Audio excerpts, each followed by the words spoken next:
Quando o sublime Anu, rei dos Anunnaki, e Enlil, senhor dos céus e da terra, determinaram que Marduk deveria reinar sobre todos os povos do mundo, eles o exaltaram entre os deuses e deram a Babilônia o seu ilustre nome, estabelecendo ali um reino eterno. Naquele dia, Anu e Enlil pronunciaram o meu nome, Hammurabi, o príncipe devoto temente aos deuses, para que eu trouxesse justiça à terra, destruísse os maus e os perversos, acabasse com a exploração do forte sobre o fraco e me levantasse como o sol sobre os mortais, iluminando toda a terra. Assim começa o Código de Hammurabi, um texto de quase 4.000 anos atrás, conhecido como um dos conjuntos de leis escritas mais antigos do planeta. Mas afinal, isso é um texto jurídico ou é um texto religioso? Meu nome é Henrique Caldeira, eu sou historiador e é sobre isso que eu vou falar nesse vídeo. Antes de falar propriamente sobre o que é o Código de Hammurabi e a relação desse código com a religião, ali, com a cultura mais geral da Babilônia, é preciso falar um pouco sobre quem foi Hammurabi. Bom, Hammurabi foi um rei, um governante ali de uma cidade-estado, uma cidade autônoma ali nas margens do rio Eufrates, na planície da Mesopotâmia, que disputava o domínio da região ali com várias outras cidades importantes, como Mari, Larsa, Eshnuna. E quando Hammurabi assumiu o poder, a Babilônia não era mais do que uma cidade mesmo, uma entre várias ali, mas no fim do seu governo, por assim dizer, a Babilônia já era um grande império ali na região. Ao longo do seu reinado, Hammurabi conseguiu, através de conquistas militares e diplomáticas, conquistar e submeter várias dessas cidades e realmente consolidar ali um amplo domínio local. É justamente nesse período do governo dele, nesse contexto também de dominação de vários povos diferentes, alguns dos quais falavam até línguas diferentes, é que vai ser produzido esse famoso Código de Hammurabi, que apesar de ser conhecido como uma das leis mais antigas que a gente tem notícia, e realmente é uma das leis mais antigas que a gente tem notícia, não é de forma alguma a lei mais antiga que a gente tem notícia, porque na própria região, ali alguns séculos antes, já haviam sido compostos o Código de Ur-Nammu e as leis de Lip-Ishtar também. Mas o Código de Hammurabi realmente é um dos que a gente tem melhor preservado. Entre os vários registros desse código, a gente tem a famosa estela do Código de Hammurabi que se encontra hoje no Museu do Louvre, na França. Essa estela, ou um obelisco, um monumento vertical, esculpido em basalto ali de quase 2,5 metros de altura, foi descoberto no século XIX no Irã e provavelmente foi parar lá, relativamente longe da Babilônia, levado em algum momento como espólio de guerra. Esse monumento, a maior parte dele é composta exatamente pelo texto do Código de Hammurabi, mas no topo dele ali a gente tem uma imagem muito interessante, um baixo relevo ali bem interessante, que é justamente Hammurabi, representa justamente Hammurabi recebendo o cetro de Shamash. Então Shamash é um deus identificado com o sol e com a justiça, e ele está sentado no trono entregando um cetro representando o poder, o domínio, para Hammurabi.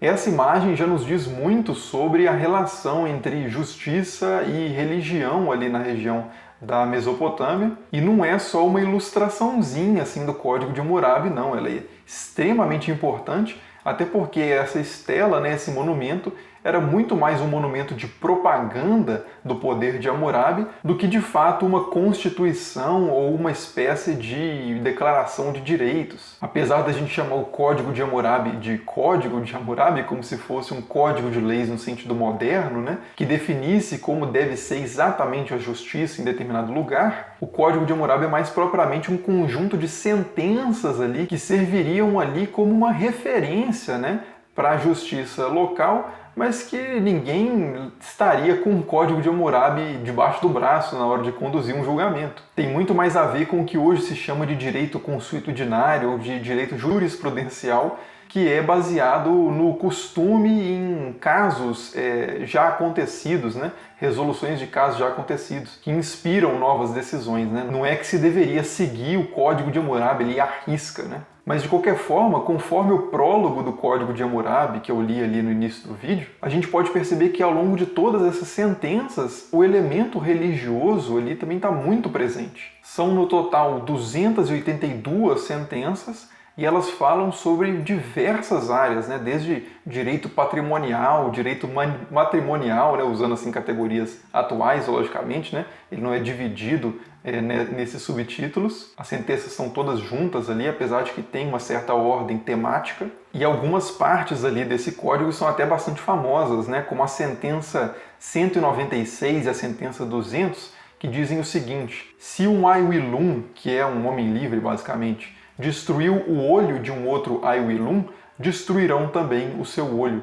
Se um Aiwilum arrancou um dente de um Aiwilum igual a ele, arrancarão também o seu dente. Então esse é o famoso olho por olho, dente por dente, né? Conhecido como uma expressão aí do princípio da lei de Talião, né? Lex Talionis, sobre a qual eu já fiz um vídeo aqui no canal, então não vou ficar repetindo muito, eu vou deixar só o vídeo aí no card para quem tiver interesse. Mas essas são só 2 sentenças no Código de Hammurabi, né? Ele contém, como eu disse, 282, então há muito mais coisa do que isso. O Código de Hammurabi não se resume à lei de Talião e muito menos a essa expressão olho por olho, dente por dente, que é uma das expressões no Código de Hammurabi da lei de Talião. Outras leis que a gente poderia citar aqui só para mostrar a complexidade desse código é, por exemplo, uma lei referente à propriedade que diz o seguinte: se pegou fogo na casa de um Aiwilum e um outro Aiwilum que veio para apagá-lo levantou seu olho para um utensílio do dono da casa e pegou um utensílio do dono da casa, esse Aiwilum será lançado nesse fogo.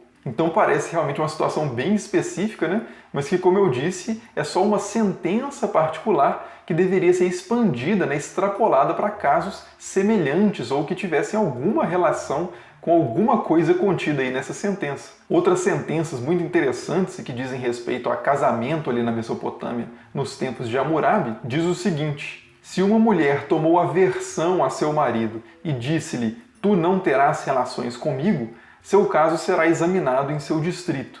Se ela se guarda e não tem falta, e o seu marido é um saidor e a despreza muito, essa mulher não tem culpa. Ela tomará seu dote e irá para a casa de seu pai. Se ela não se guarda, mas é uma saidora, dilapida sua casa e despreza o seu marido, lançarão essa mulher na água.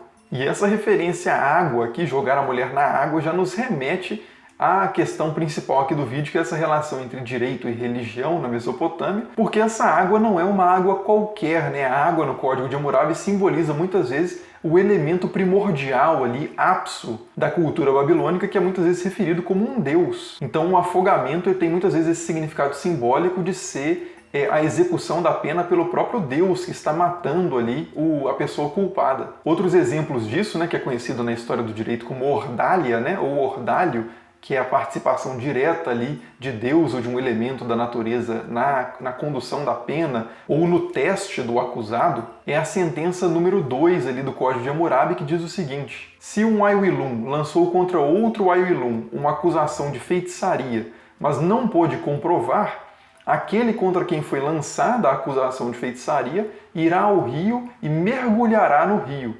Se o rio o dominar, seu acusador tomará para si sua casa. Se o rio purificar aquele Aiwilum e ele sair ileso, aquele que lançou sobre ele a acusação de feitiçaria será morto. E o que o mergulhou no rio tomará para si a casa de seu acusador. Então, nesse caso aí, há uma acusação que não se pode comprovar. Então, como solucionar esse caso, né? Bom, entregue essa pessoa aos deuses e os deuses nos revelarão a verdade sobre o caso. Nesse episódio particular, o deus em questão é justamente Apsu, o rio. Se Apsu afogar, dominar, matar o acusado, então ele realmente era culpado. Se ele purificar e lançar para fora novamente do rio, a salvo, o acusado, então é porque ele era inocente. Em casos do direito ali matrimonial também aparece essa ordália, né? Por exemplo, na sentença 132, que diz o seguinte: se contra a mulher de um Aiwilum foi apontado o dedo por causa de um outro homem, mas ela não foi surpreendida dormindo com outro homem, para o seu marido ela mergulhará no rio. Então, para comprovar a sua inocência, ela mergulhará diante do marido no rio. Se ela for dominada e morrer ali afogada, é porque era culpada. Se safar, é porque era inocente. Fora do Código de Hammurabi, essa participação direta dos deuses na condução ali dos julgamentos e das penas também aparece com grande frequência. Por exemplo, em alguns documentos de contrato, o vendedor de uma propriedade tem que pegar um torrão de terra da sua propriedade e lançar no rio para diluir, por assim dizer, para dissolver qualquer relação que ele tinha com aquela terra. O Apsu, que é o elemento primordial ali, destruiria, por assim dizer, toda a história daquele proprietário com aquela terra, deixando-a livre, né, e limpa, nova e zerada, por assim dizer, para se tornar propriedade de outra pessoa. Isso sem falar nos juramentos também, que são uma forma de participação dos deuses na justiça, né? Já que se a pessoa jurar perante um deus e não completar, né, não for fiel ao seu juramento, ela seria, em tese, penalizada pelo próprio Deus, né, amaldiçoada. Até hoje, de certa forma, a gente conserva essa questão do juramento, né, mas é muito mais uma formalidade. Hoje em dia não tem tanto esse significado tão forte como tinha originalmente. E há também outro elemento, que são as bênçãos e as maldições, muitas vezes anexadas também a leis e a contratos, né? Então, se alguém não cumprir com o que é legítimo, ela será amaldiçoada pelos deuses, e se ela cumprir, será abençoada pelos deuses, né? O Código de Hammurabi ele se encerra justamente com uma bênção para quem cumprir os preceitos ali, as sentenças de Hammurabi, e várias maldições, assim, uma série. Cada deus, e são vários ali do panteão da Mesopotâmia, são evocados ali para amaldiçoar todos que descumprirem as leis de Hammurabi, que são, afinal de contas, né, e é meio que essa moral da história, são as leis dos próprios deuses, né? Hammurabi proclama aquelas leis inspirado, né, e autorizado justamente pela sabedoria e o poder, né, dos deuses, a soberania dos deuses sobre aquele território, pelo menos. Como a gente pode ler no epílogo, né, no final do Código de Hammurabi, o que se diz é o seguinte sobre a origem desse código. Eu sou Hammurabi, o rei perfeito, para com os cabeças pretas que Enlil me deu de presente. E aí cabeças pretas significa mortais, basicamente, né? As pessoas abaixo do sol. Então voltando, né? Para com os cabeças pretas que Enlil me deu de presente e dos quais Marduk me deu o pastoreio, não fui negligente, nem deixei cair os braços. Eu lhes procurei sempre lugares de paz, resolvi dificuldades graves, fiz-lhes aparecer a luz. Com a arma poderosa que Zababa e Ishtar me outorgaram, com a sabedoria que Ea me destinou, com a habilidade que Marduk me deu, aniquilei os inimigos em cima e embaixo, acabei com as lutas, promovi o bem-estar do país. Eu fiz os povos dos lugarejos habitarem verdes prados, ninguém os atormentará. Os grandes deuses chamaram-me, eu sou o pastor salvador, cujo cetro é reto, minha sombra benéfica está estendida sobre minha cidade. Eu encerrei em meu seio os povos do país de Sumer e Acade, sob minha divindade protetora eles prosperaram. Eu sempre os governei em paz, em minha sabedoria eu os abriguei.